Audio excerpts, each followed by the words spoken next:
Hello friends, very good morning to all of you.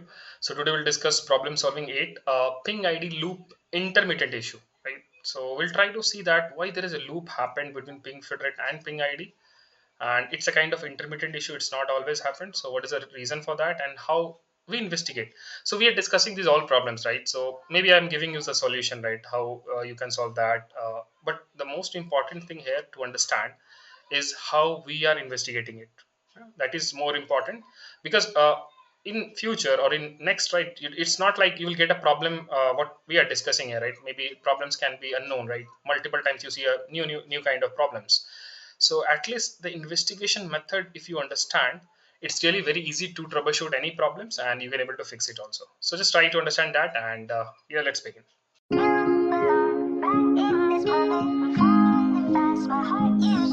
Let's discuss problem solving 8. This is again a very interesting case. Ping ID loop intermittent issue. Whenever you see kind of intermittent, it's definitely interesting. It's a more like on a tougher side because it's not very easy to find the problem there. Intermittent, like sometimes it's coming, sometimes it is not coming. So exactly what exactly it's causing, it's very tough to investigate and found the root cause.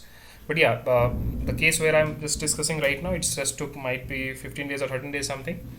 After that we get to the root cause and find the problem. But yeah, let's try to understand what exactly happened and maybe it can just help you to, yeah, as a case study. So the problem statement is like the multiple users intermittently encounter an MFA loop that prevented access to SSO based applications integrated with PingID. The issue manifested as inability to complete authentication, where users were repeatedly indirected to the MFA registration portal even if already registered. That means what is happening here? So user is trying to access some SSO based application. Let's say ServiceNow. ServiceNow is taking to PingFed, right? PingFed is giving the first factor, that's the HTML form where user is putting ID password. After that, user has to go to the ping ID, like for the multi-factor. But the user is not going to ping ID. Instead of that, user is going to the MFA registration portal, that the ping ID registration portal. Even in that, even the already user has registered, but instead of that, it's taking user back to the registration portal instead of just giving the MFA prompt. That's what started happening with the multiple users as an intermittent. So the initial report incidents raised by user facing ping ID authentication issue. So the multiple incidents has been raised like a case. Okay. The issue resolved itself within a minute, pointing to potential network level glitch. So at the beginning, what happened? The issue resolved like within a minute. So it seems that something happened like a network glitch, and maybe it has to be investigated by the network team. Like that, it's happened. But later the same day, next day, multiple issues started. Like many people started complaining, like the senior director, as you can see, it mentioned. So many senior people, everyone is started getting that problem. So the issue is now not a very small issue. It's escalated to a higher level. So now the investigation is started. So in this case study, you can just understand one more thing, like how you can investigate any problem, how you can engage multiple teams. So in many organizations, you will not see this type of thing. So but if you get a chance to work with a very like a good organization, larger organization, so you see there are multiple process teams are there. They are simply engaging everyone for the investigation. It's a really that's really good thing. You will not see this kind of thing in each of the company. In many companies, you just see it's a very like old and legacy process to investigate something. It's very tough. But in the bigger companies or the company who uses the modernization of IAM solutions and all, you can see they have some good process for all this. Okay, so how the investigation started? So first, like ping fed server logs indicated cannot connect to authenticator endpoint. So in the ping fed logs, we see this type of error: cannot connect to authenticator endpoint. It is authenticator@pingon.com. That is basically utilizing the multi-factor authentication. So it says cannot connect. Okay, ping ID service status was operational at the time. Based on the system design, if ping ID is unreachable, ping federate redirects to the MFA portal. That's as per the design. So that is what happening. So if ping ID is not unreachable, so that users see that I'm going back to the registration portal, MFA registration, because it is as per the policy, as per the design. For registered user, this causes a loop as they have no registration steps to complete. That's why it's going in a loop also.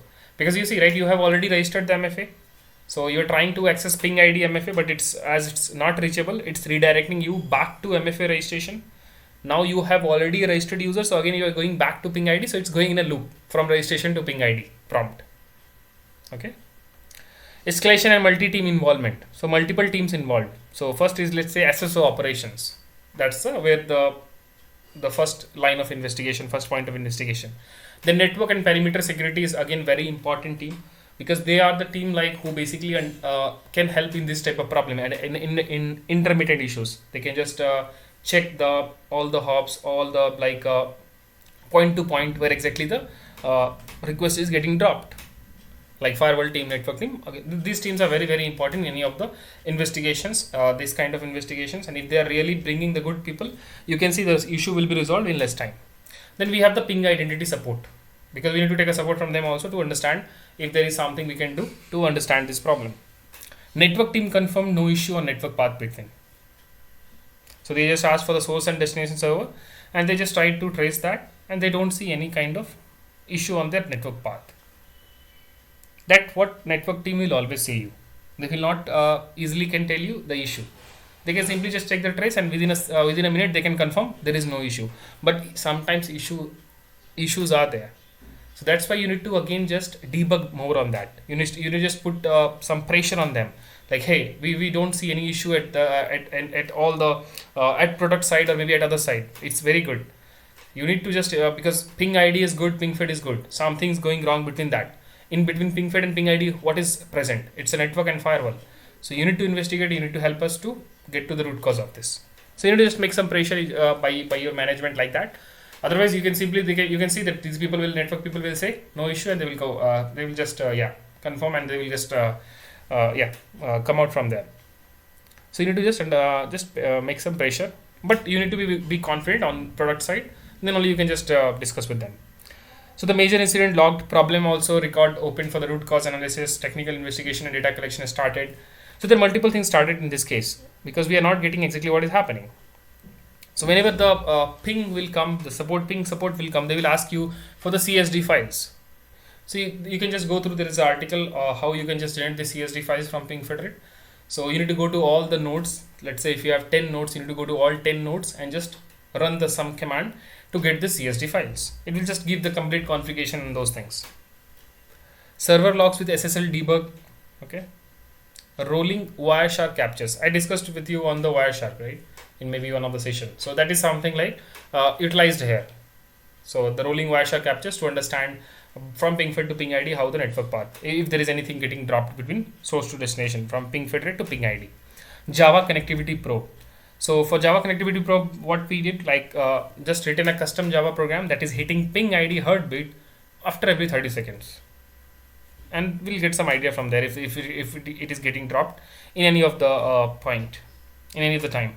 Captured intermittent connectivity drop. NIC status report netstat-e before and after incidents. Firewall traffic validation. SSL interception check. Java version and cert path validation. So you see all these validations are happening to find out the root cause. But still, like after 4, 5, 7 days with all these files, all these logs, nothing came like what exactly causing the problem. Now ping identity sent some good engineer from their end, because at the initial you don't see the engineers will come. It will be more on the support side, and on the support side there are people who know the things very well, so they can help you to investigate. But there are few people who don't know much, so they will again not able to help you much on the investigation.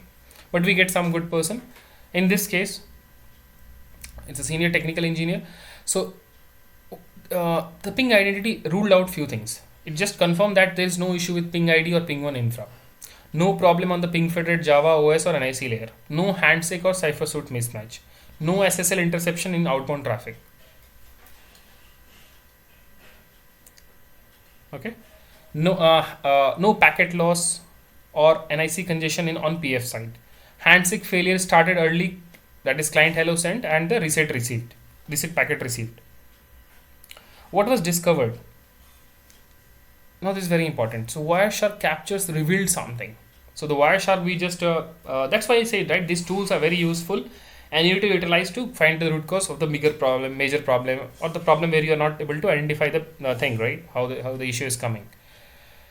So the Wireshark captures revealed few things. So in 75 line, you see client hello sent from the PingFed server, no server hello received. Instead, reset packets sent back to PingFed. So who has reset the packets? is the ping ID or who? The reset was not from ping ID, but from an intermediate device within infra. This is very important line 79 line, that ping identity disclosed by analyzing the logs and the Wireshark logs, the network logs. Something is happening between pingfed and ping ID, and it's basically blocking that, yeah, resetting the packets. And who is doing that? It's not ping ID, it's basically Cisco Nexus device identified by MAC issued the reset, not ping ID. Line number 80 is the root cause. The same failure reproduced in QA and prod, both using shared infra. Okay, so this is the problem like it identified after 7-8 days or 9 days. So the root cause here is what happened exactly. Then like finally when once we get an idea, okay, this is the block, this is the device which is basically resetting the packet, and it is basically in the between the pingfed and ping ID. So we then we went back to firewall team and then started just confirm them this part. So they again went back to their logs and then they confirmed something. They're saying that a firewall rule removal during a routine cleanup caused intermittent blocking of ping ID traffic. So that's a root cause. A firewall rule they have removed during the routine cleanup. So the ping ID object group, there is GLB something ping ID authentication removed from HTTPS allowed group. Automation script, they have written some script, the firewall team, they misidentified ping ID as unused due to a bug, and the object was removed during firewall cleanup under change request. So as per the change request, they just clean up that, they remove that rule, right? They basically remove that ping ID object group from there, because their script is saying that it's not used, but there is a bug in that script. It's basically used, but it's misidentified ping ID as unused. And change was executed successfully by the firewall team, and they removed 829 objects including ping ID. Misidentification occurred caused ping ID treated as a single IP instead of a load balancer set. No recent hits were seen on the specific IP in the last 60 days, marked as unused. So as a resolution, it's now simple, like firewall team restored the ping ID object group into the HTTPS allowed group, verified communication between PF and ping ID, no further MFA loop in incidents, observed post fix. So yeah, so you see the problem is like not very tough. It's like they remove that object, then they bring that, things are resolved. But the important part is the investigation. How much effort you are putting here, what different things you are doing.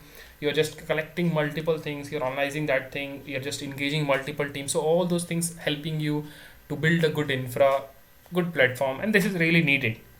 If you simply worked in the cloud platform, you'll not able to see these all things. So that's why it's recommended to work on the on-premise system to understand more on the engineering things, not directly on the some cloud product.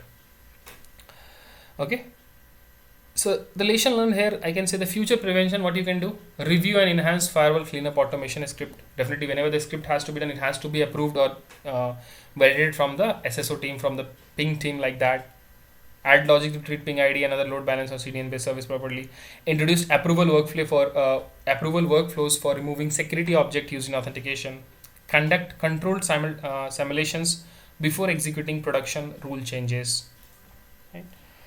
So the conclusion is the ping ID MFA loop was caused by a firewall misconfiguration due to a faulty automation logic during a cleanup activity. This led to intermittent resets of SSL connection between pingfed and ping ID, which resulted in login loops. The issue was resolved after 13 days of cross-functional investigation and restoration of the removed firewall objects. Okay, so this is a really wonderful case, I will say. That's why I'm bringing this case. We haven't discussed about ping ID as I told, but again I'm bringing this case because these are the wonderful case. The resolution is very simple. Someone removed that object from the firewall in the allowed HTTPS group and then again added. Issue resolved. But it's not about that. It's about the investigation. It's about the understanding the problem. It's about engaging multiple teams. It's about like understand the case. So all these things are important, and then only you can just add some monitoring thing, right? Based on the understanding. You can just take some precautionary, you can just take some preventive measures and all. So this is really a very good, that's why like it's required. Other companies, there are many companies I see they are not doing this kind of like they are not building this kind of process. So they need to just make that team which can engage other teams, which can handle this all in a very proper way, which can just treat this as a problem case study, make a very good article on that, circulate in the entire team so that people can read and understand. So in the future, if those things are coming, we can just quickly resolve and without wasting much time, without wasting 15 days like that. because in this case, like many users face issue, intermittent issue, whatever, and they struggled a lot. So no need to, we are supposed to stop that. So yeah, this is very good case study, I can say. Please go through once again if you want, and let me know if you have any confusion anywhere. Please put in comment section and we'll discuss again. And yeah, it's a very good learning for you all using this use case, using this problem case, and I hope you understand this. So yeah, let's jump to the next problem solving. But if you have any questions, please put in the comment section. Thank you.